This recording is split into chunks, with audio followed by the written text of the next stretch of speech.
When you watch almost anything David Attenborough, you recognize that life on this planet struggles to survive.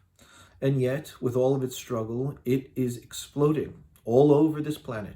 Anywhere that there can be life, there is life in all different modes and formats and possibilities, big, small, and everything in between. Richard Dawkins calls it the greatest show on earth. He also points out that the engine that drives this tremendous push towards life and survival is the gene, the microscopic core of information that is in every cell of every living organism. The gene, says Dawkins, is the mode of survival. It is the gene that is programmed to make sure that it replicates and carries on further and further, from one gene machine, one format, one animal, one organism to another.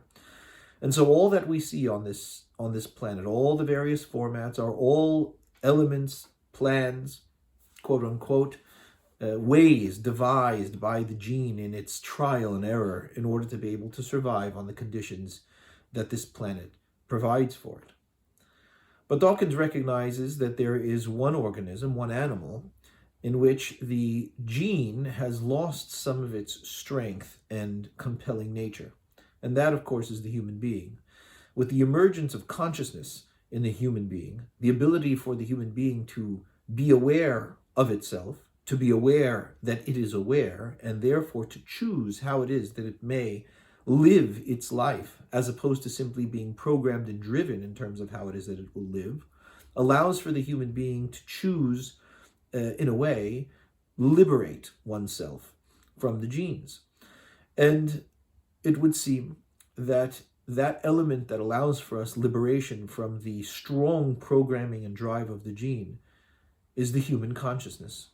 And human consciousness, in the perspective of Torah, from the perspective of our Chachamim, is the seat of the human soul. And it would seem that these parashiot that we read this week, AhareMot and Kedoshim, speak to that aspect of our humanity, to the conscious aspect, to the aspect of the soul. And it speaks to us laws that would seem to go against our alpha footing that we might have in the struggle against the various members of our species and other species in order for us to survive. When we are working entirely on survival, we are looking out for number one. We are making sure that we get ahead, that we have all of the resources, that we are as strong and fit as possible as we can to survive biologically. But oftentimes our biological capacity for survival goes counter to the integrity and value of our individual selves. On the level of biology, on the level of the gene, the individual human being is nothing but a carrier for the genetic information. And what it needs to do is get that genetic information into another carrier, and that one into another carrier. And so there are certain things that we are driven to do in order to be able to ensure periodic survival so that we can pass on our genes. But those modes of survival are often not in line with what the elements of self, of integrity, of wholeness require in our human lives. They often run counter to each other. So in our parasha this week, it speaks to the integrity of a human being. It speaks to the strength and holiness of the human soul, to the element of consciousness that is aware that we are unique individual beings when we have unique and special, even holy lives. And so in these parashiot, we are commanded a range of moral points, everything from not stealing, to not slandering, to not obstructing justice, to loving, to being faithful to one another, to not put stumbling blocks in front of each other, to not steal, not rob. We are told that we need to be careful about taking revenge and bearing grudges. All things that if we wanted really to survive and get ahead and become number one, it would be very difficult to keep from. What the Torah teaches us is that there are higher goals than just being number one on a biological basis. That the highest goal is to be a refined, integrated, moral, ethical human being.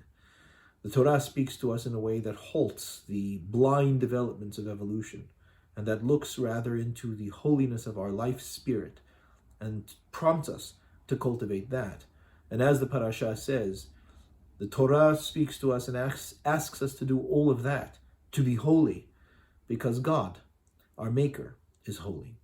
The Torah teaches us to rise beyond our basic, primal, core instincts of survival and to nourish the spiritual, holy aspects of our individual humanity, of our individual selves, and, for that matter, create a collective, holy humanity.